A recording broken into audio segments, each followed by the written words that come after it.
Bonjour à toutes et à tous, bienvenue pour cette émission culturelle. Une semaine riche en émotions où le monde artistique reprend sa vie sur scène. NRTV donne la parole notamment au phare, à l'usine à gaz et enfin au Casino Théâtre de Rôle.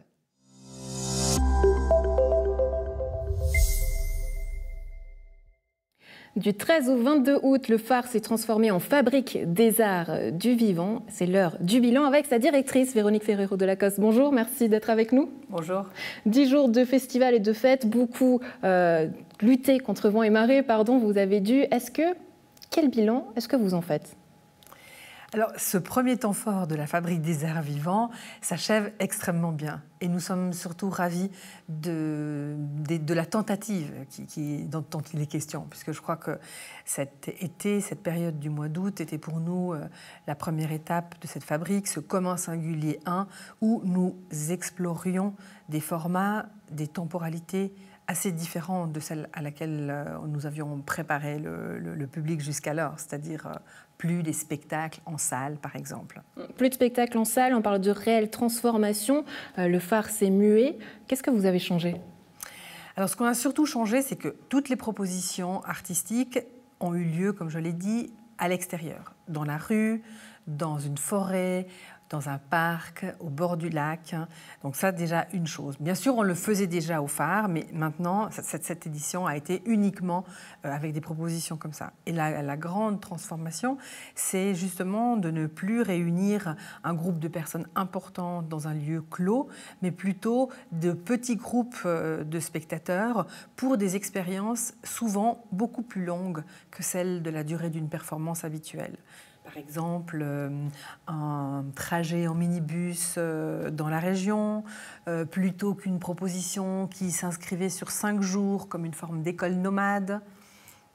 Voilà, toutes sortes de formats qui permettaient d'autres types d'expériences et qui souvent allaient au-delà d'assister à quelque chose, mais bien plus de prendre part à une expérience artistique. Cette idée qu'en fait, la créativité proposée par les artistes s'infiltre, nous embarque, et cela à travers des projets de longue durée.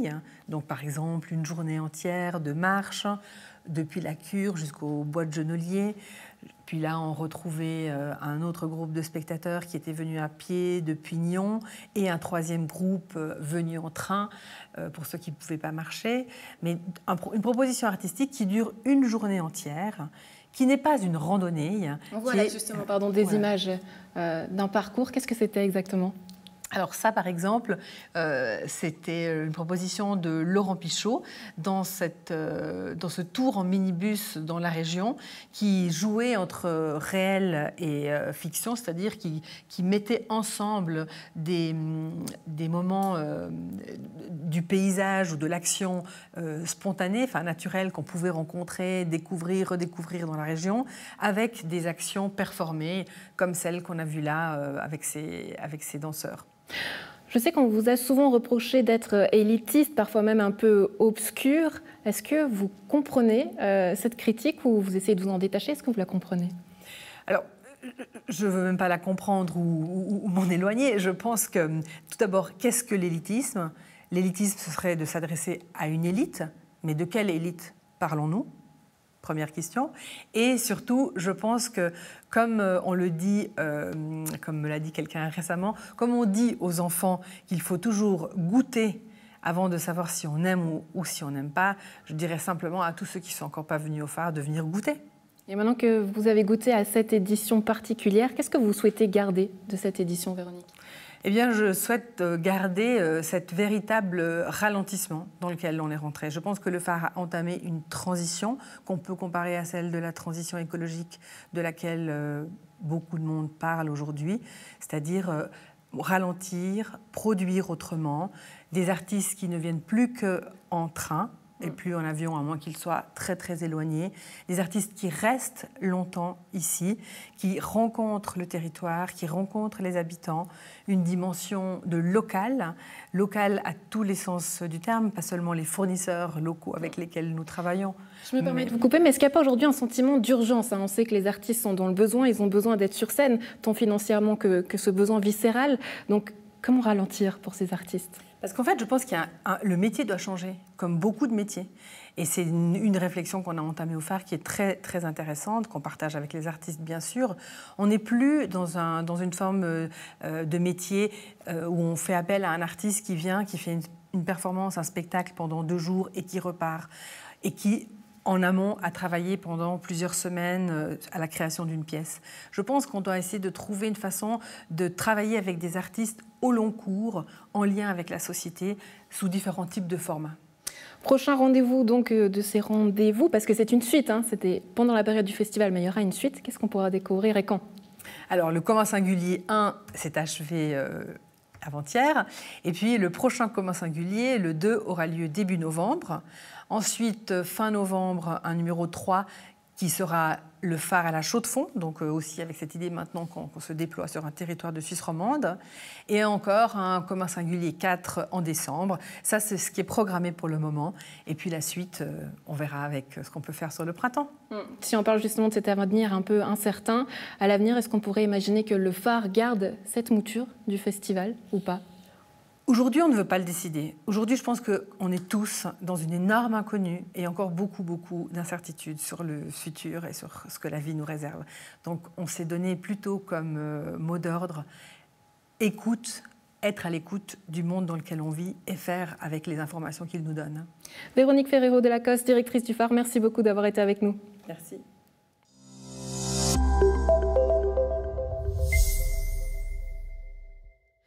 C'est avec beaucoup d'émotion que le Casino Théâtre de Rolle présentait vendredi soir sa saison 2020-2021, une édition anniversaire qui célèbre les 250 ans du bâtiment et les 20 ans du foyer. Je vous propose d'en parler tout de suite avec la directrice du Casino Théâtre de Rolle, Marie-Claire Mermoux. Bonjour. Bonjour. Merci d'être avec nous pour cette édition anniversaire. Est-ce que c'est la programmation de vos rêves ? C'est difficile de répondre à cette question. C'est en tout cas celle que j'ai rêvée pour marquer ce 250e anniversaire et 20e anniversaire. C'est-à-dire une édition festive, joyeuse, pétillante, avec des productions plus amples, plus grosses, avec plus d'artistes. Donc voilà, effectivement, c'est une saison que l'on a pensée avant Covid, qui devait faire pchit comme quand on ouvre une bouteille de champagne. Eh bien, je peux vous le dire, elle fait pchit comme quand on ouvre une bouteille de champagne. Elle est là, elle est belle et pétillante à boire et à manger. On a l'habitude de le dire chez vous et ça reste comme ça. Alors évidemment, beaucoup de contraintes avec cette crise sanitaire, mais quels sont les enjeux et les objectifs de cette saison ?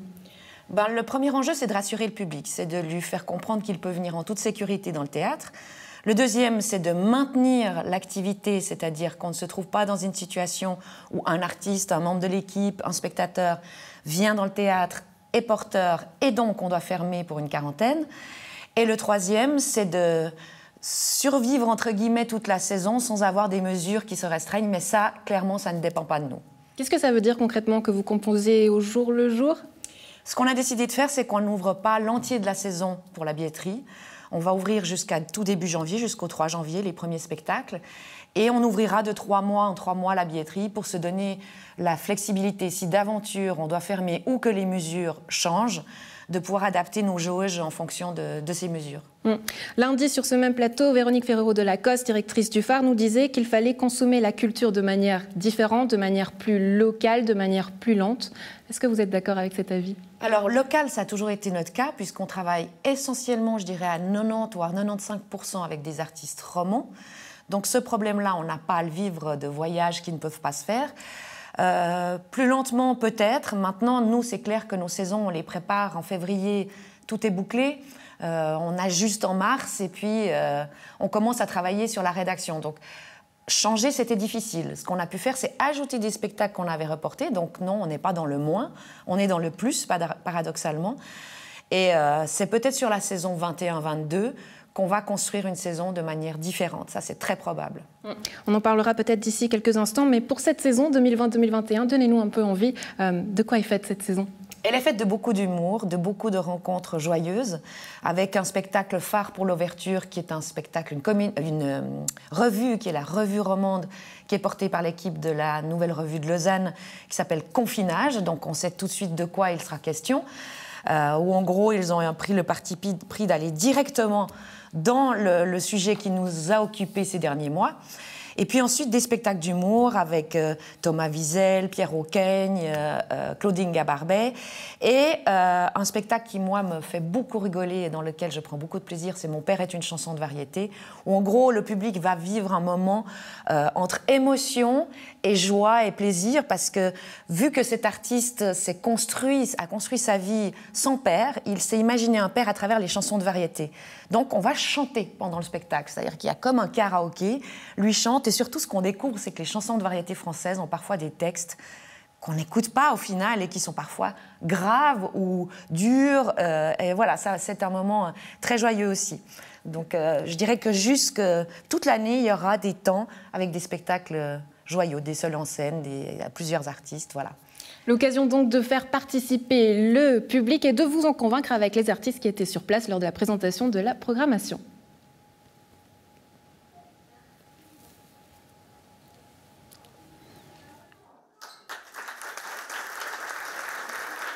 Qu'est-ce que c'est Confinage, une revue romande? C'est un spectacle sur le confinement, le semi-confinement qu'on a vécu en Suisse, vu à la manière d'une revue, comme on peut en voir partout. C'est un spectacle d'humour avec des sketchs, avec des chansons, avec de la danse, et puis un côté aussi sitcom pour suivre une colocation de trentenaires qui a été confinée ensemble pendant 2 mois, comme on l'a tous et toutes été. Voilà.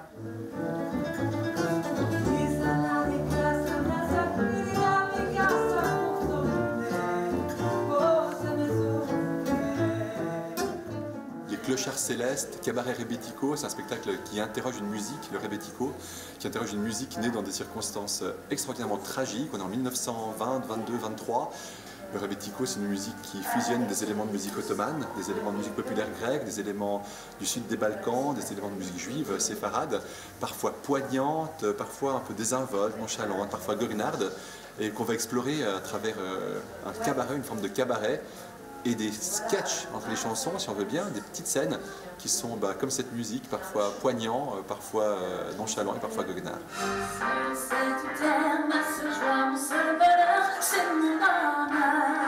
Mistinguett, en haut de l'affiche, est un spectacle en fait musical, c'est une comédie musicale, plus justement une biographie musicale et romancée, qui parle d'une artiste incroyable qui s'appelait Mistinguett, Jeanne Bourgeois, grande artiste de la Belle Époque et des années folles, qui a été la reine du music hall et puis qui a vécu une drôle d'aventure en Suisse, une aventure d'espionnage pour sauver l'homme qu'elle aime. Et c'est là l'histoire qu'on raconte. Rendez-vous donc à partir du 23 septembre pour Confinage, une revue romande. Un rendez-vous attendu par les artistes, mais aussi par le public. On sait que ce rendez-vous est attendu un peu par tout le monde, j'ai envie de dire Marie-Claire Mermoux, pardon. Mais pour vous, qu'est-ce qui représente ce retour sur scène ? Ça a été une grande émotion, c'est vrai, vendredi soir quand on a présenté la saison, surtout de réaliser à quel point le public avait envie, hâte de retrouver la salle. Et ça a été le plus gros point, non seulement d'émotion, mais ça nous a rassurés. Parce que c'est vrai que toute cette période, on ne savait pas comment fonctionner nous, mais surtout comment recommencer. Et voilà, là je me dis, si les gens se sont inscrits aussi vite, puisque c'était sur inscription, et qu'ils avaient un tel enthousiasme à être là, ça marque leur envie de revenir au théâtre. Clairement. Recommencer, c'est aussi savoir tirer de leçons. Vous nous disiez tout à l'heure, justement, qu'est-ce qu'il faut garder de toute cette période et qu'est-ce que vous pensez garder pour les années à venir ? C'est peut-être une plus grande souplesse, ça c'est sûr, se dire que rien n'est acquis, rien n'est définitif, qu'on a beau prévoir les choses, elles peuvent être, en un claquement de doigts, être renversées par une situation que l'on ne choisit pas et que l'on subit. Et c'est apprendre à ne pas porter les choses de manière dramatique aussi, parce que oui, cette situation est quelque chose de dramatique, mais notre mission, il ne faut pas qu'on la perde de vue. Notre mission, elle est de permettre la rencontre entre les artistes et un public, et on va tout faire pour que ça se passe, et que ça se passe dans les meilleures conditions possibles, et que ces temps qu'on offre au public, c'est des temps où justement on peut arrêter de penser à ça, ou y penser de manière joyeuse. Voilà. Et c'est ainsi qu'on le souhaite, penser de manière joyeuse et oublier tout ça pour faire la fête et surtout soutenir la culture. Marie-Claire Mermoux, merci d'avoir été avec nous. Merci à vous.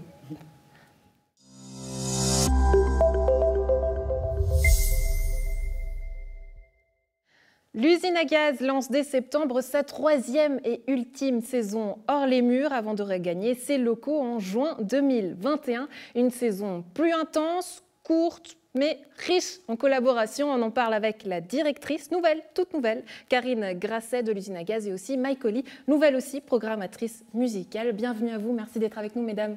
Merci beaucoup. Karine Grasset, j'aimerais commencer cette discussion avec vous. Avant de parler de la programmation, un petit retour en arrière quand même, parce que vous arrivez en pleine période de semi-confinement, et puis là, la culture est en pause. Sacré début.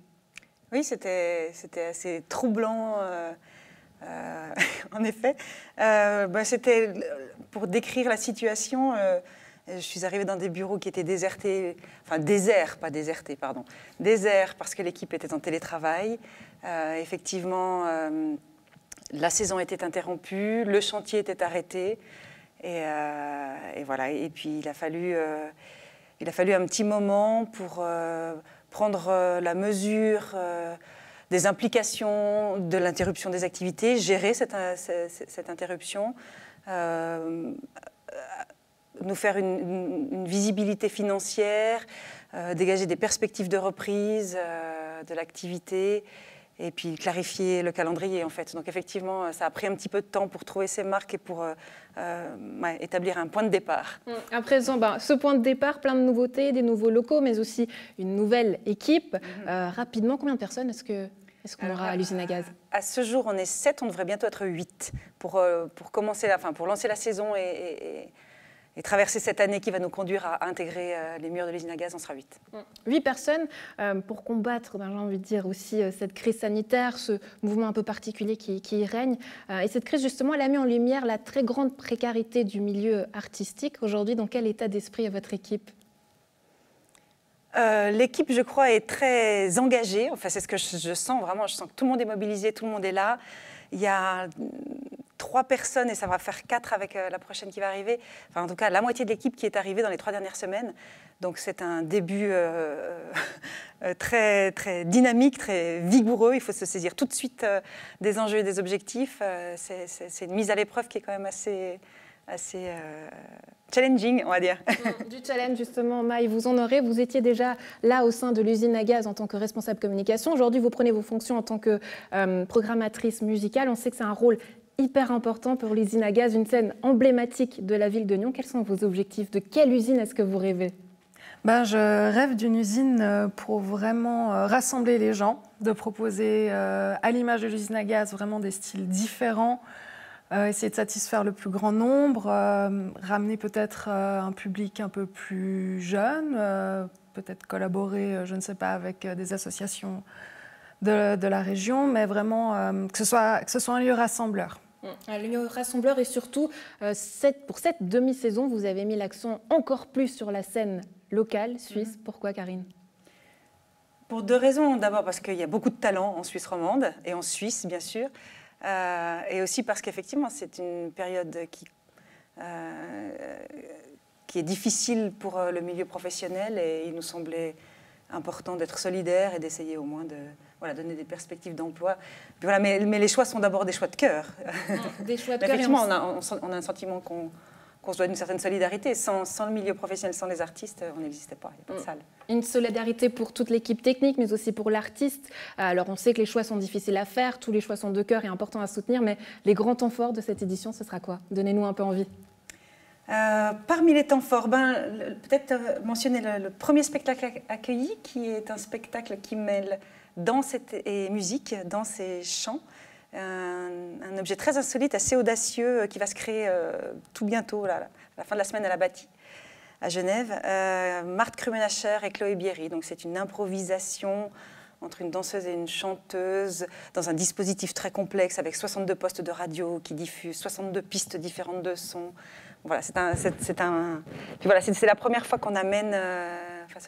C'est le premier spectacle avec lequel on ouvre, donc c'est symbolique.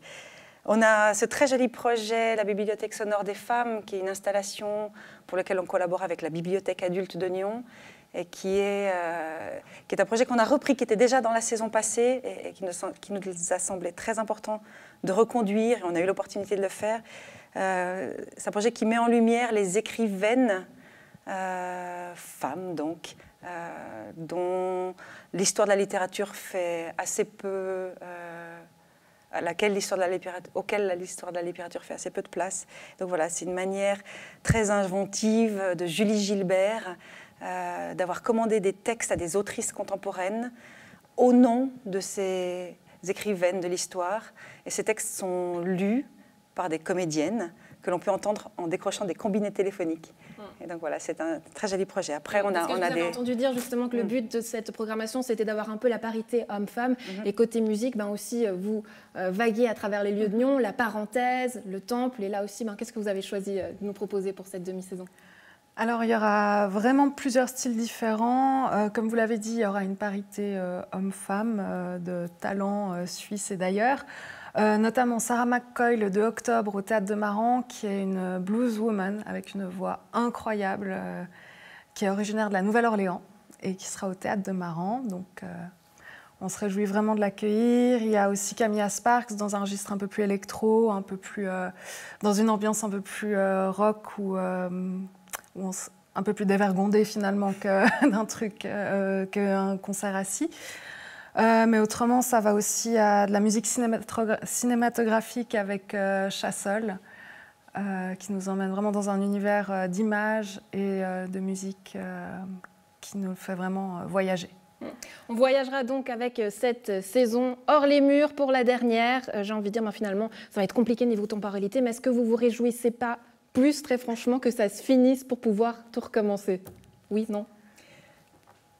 Moi, je dois dire que je suis contente aussi d'avoir l'opportunité de rencontrer le public, d'aller vers les gens, parce que finalement, cette première demi-saison, on va vers les gens.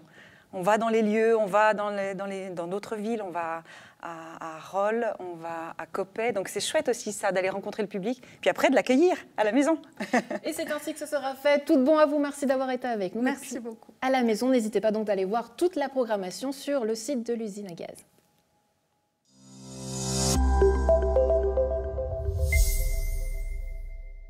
À présent, on voyage jusqu'en Russie avec Kobina, un film de Gabriel Tejedor à voir dans le cadre de Vision du réel en tour lundi 31 août à 20h30 au cinéma Capitole de Nyon en présence du réalisateur, s'il vous plaît. En attendant, je vous propose de le découvrir avec le producteur Xavier Derigo. Bonjour, merci d'être avec nous. Bonjour, merci de m'accueillir. Avec plaisir. Avant de parler du film, j'aimerais revenir un petit peu en arrière dans le temps puisque le film était présent dans la compétition internationale long métrage de Vision du réel. Le festival a dû se réinventer, comme on le sait tous, en avril, avec une édition entièrement en ligne. Comment est-ce que vous l'avez vécu en tant que producteur ? Forcément, au départ, on était un peu d'abord déçus, surtout les réalisateurs et nous, parce que ça veut dire qu'on va, entre guillemets, ne pas pouvoir amener le film vers le public. C'est un peu plus difficile. Les festivals, ça sert d'abord à ça. Donc voilà, et puis très vite, avec l'équipe de Vision, on a vu qu'ils étaient très motivés, qu'ils avaient envie de faire quelque chose, ils avaient envie de le faire très bien. Et ils ont réussi un peu cette gageure de malgré tout, même si c'est une édition en ligne, d'amener les films vers le public. Et ça, on était évidemment ravis. Il y a eu des projets qui étaient combles, qui étaient pleins, il fallait s'inscrire. Ça a très bien marché. Donc on était à la fois rassurés puis contents parce que voilà, les gens ont vu le film et c'est ce qui compte. Parce que vous êtes un habitué du festival, j'ai envie de dire, c'est la deuxième fois que vous présentez un film. L'année dernière, vous avez d'ailleurs reçu un prix, pas cette fois-ci, ouais. Il y a 2 ans. Ouais. Voilà, donc plus qu'un habitué. Vous travaillez de nouveau avec Gabriel Tejedor. Qu'est-ce qui vous plaît tant chez lui ? C'est toujours un mariage entre guillemets ou une relation qui s'établit un peu sur la durée. Il faut des affinités, il faut avoir la même vision non seulement du film, je dirais, mais du métier aussi. C'est toujours un mélange entre des choses qu'on peut faire vite et qu'il faut faire dans une certaine urgence. Surtout sur un tournage comme ça, dans des pays lointains, on ne peut pas attendre d'avoir toutes les garanties avant de donner un feu vert et il faut y aller des fois. On a pris des petits risques. Et puis en même temps, voilà aussi un travail de patience que Gabriel doit apprendre à avoir et qu'il a aussi très bien, donc c'est pour ça qu'on s'entend bien. Justement, on voit des images à l'écran. Kobina, vous êtes donc parti en Russie. De quoi parle le film ? Alors le film, c'est une plongée, je dirais, c'est la découverte de Russes ordinaires. C'est d'abord ça. Kombinat, ça se passe à Magnitogorsk. Donc Magnitogorsk, c'est une ville-usine énorme, la plus grande aciérie d'Europe. Et on va à la recherche de gens qui vivent à la fois de cet acier, de cette usine, qui à la fois en vivent et à la fois en souffrent. Parce que voilà, il y a évidemment une pollution incroyable. On est évidemment dans un système politique où on ne peut pas tout à fait faire ce qu'on veut. Et on voulait voir comment des gens ordinaires vivaient ça, réagissaient à ça. J'imagine donc que l'accès était un peu plus facile ? En tout cas, on n'a pas eu, il faut être très honnête, on n'a pas eu de difficultés majeures pour se faire accepter. Une fois qu'on a eu les autorisations pour aller en Russie, pour aller dans l'usine, on a pu le faire. Mais finalement, ce n'est pas ça qui nous intéressait non plus. Donc on est beaucoup avec les gens, on est beaucoup chez les gens, dans leur intimité familiale, dans les pique-niques, au bord du lac, au bord des rivières, voilà, comme ils vivraient, comme des Nyonnais, entre guillemets. Comme des Nyonnais, c'est-à-dire quelle est la Russie que vous avez découvert sur place de ces Russes ordinaires, comme vous les appelez? Finalement, des gens qui sont exactement comme tout le monde, c'est-à-dire qui sont dans un environnement donné, et puis qui, dans cet environnement, se demandent si est-ce que je serais mieux ailleurs, est-ce que je dois rester ici, si j'ai ça, si je pars, je vais perdre ça, qu'est-ce que je gagne, qu'est-ce que je perds, avec des questions évidemment un peu plus vitales, parce que eux, il y a des gens qui meurent chaque année de la pollution très directement liée à l'usine, ça c'est un fait, et comment est-ce qu'ils gèrent ça? C'est ça la question du film. Combinat, vous l'avez dit avec l'accent, je l'ai dit faux. Sur place, une toute petite équipe. Toute petite équipe, parce qu'il fallait, voilà, pour rentrer chez les gens, c'est toujours quand même plus facile si on est 2 ou 3 que 5 en documentaire. Voilà, donc oui, effectivement, Gabriel, on a pris très tôt la décision. C'est Gabriel qui a fait le son du film principalement. On avait un superbe chef opérateur qui s'appelle Camille Cotagnou. Et puis on avait une Russe, une fixeuse, comme on dit, qui favorisait un petit peu la logistique et les rapports avec les gens. Votre travail, j'ai envie de dire, c'est une fois que vous avez pu recevoir ce matériel qui était revenu de Russie en tant que réalisateur, qu'est-ce que vous avez fait avec toutes ces images? C'était quoi votre objectif? C'était d'abord de rendre justice à ces gens, à ce qu'ils nous avaient donné. Il y a quand même un travail, je dirais, de restituer une certaine réalité, une certaine vérité. On ne peut pas jouer trop avec ce qu'on a vu et ce qu'on a filmé. Ça, c'était évidemment très important. Et puis c'était aussi de faire un film qui donne quelque chose aux spectateurs, qui vont, j'espère, j'en suis sûr, même apprendre quelque chose, découvrir quelque chose qu'on ne voit pas forcément, découvrir une autre réalité, effectivement, loin de la Russie, je dirais, des titres des journaux télévisés. Est-ce que ça vous a donné d'autres idées pour la suite? Des idées, on en a toujours. Gabriel planche sur 1 ou 2 projets. On va peut-être s'éloigner un petit peu de la Russie, on va voir. Mais oui, revenir sur Nyon, peut-être, vous êtes d'ici. Revenir sur Nyon, on est toujours là, puisqu'on est au festival et on vient voir des films chaque année, donc ça, c'est toujours bien. Xavier Derigo, merci beaucoup d'avoir été avec nous. Merci à vous. Et donc, à la maison, retenez bien la date, lundi 31 août, à voir à 20h30 au Capitole de Nyon, Combinat.